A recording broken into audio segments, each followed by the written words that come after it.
Hello you four, welcome back. So in the previous chapter, we've just heard that the weasel has given the bearkeeper 2 days to pay his debts, or else. Let's listen to the next chapter and find out what happens. Chapter 40. A couple of dogs glanced at Pip, but none growled, barked, or made any move towards him. They were more interested in the meat in their master's hands. All 9 dogs were clustered at the bearkeeper's feet, long lines of saliva dangling from their jaws, waiting to see where he'd throw the next piece of beef. Pip said, "Sir?" The bearkeeper jumped. He hadn't even noticed Pip coming into the room. There were streaks of blood on his shirt, which might have dripped from the meat in his hands or his own wounds. Angrily he said, "Who are you? What are you doing here?" Pip said, "Don't you recognise me?" And the bearkeeper stared into Pip's face for a moment, then nodded. "Oh, yes," he said, "course I remember you." "You do?" "Yes, you're the boy who was here before, asking dumb questions, and I'd rather you didn't ask any more." "So you don't know who I am?" "I just told you. I know exactly who you are, and I told you already. I don't need an apprentice." And he waved Pip away. "Go on, boy, get out. I have work to do." "I want to talk to you." "Well, I don't want to talk to you." The bearkeeper threw the rest of the meat to his dogs, and they raged and tussled, taking bites out of the meat and one another. Pip stood nearby, watching the dogs. He'd initially assumed it was nothing more than fear that attached the dogs to the bearkeeper, but he could now see something else too, a stronger bond. Respect, perhaps, or even affection. The bearkeeper turned to face Pip, wiping his bloody hands on his breeches. He said, "Didn't I tell you to go away?" "I have to talk to you," said Pip.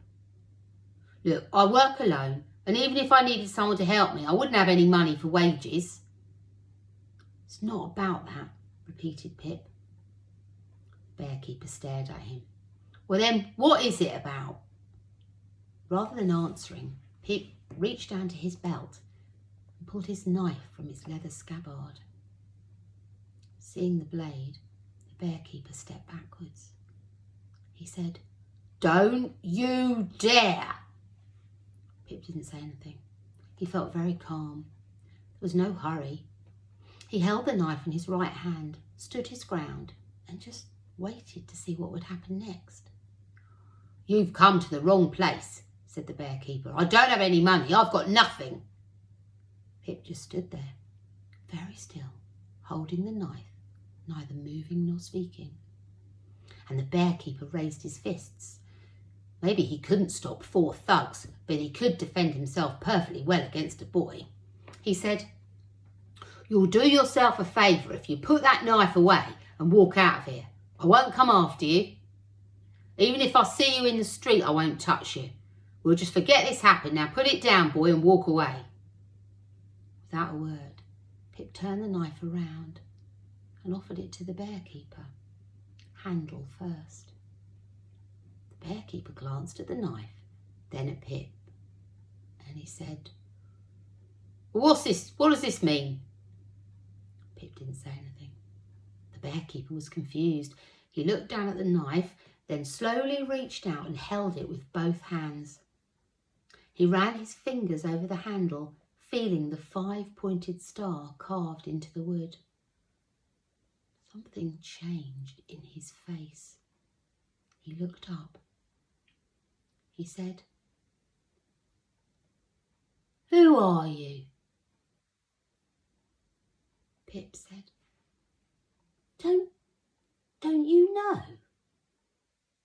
Bearkeeper shook his head. I don't believe it." And he looked down at the knife, turning it over in his hand, then up again. You're not." "I am."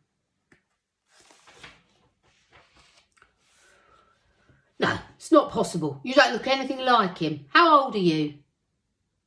12. No, this is some kind of trick, isn't it? Who are you? Who sent you? You know who I am, said Pip. I'm your son.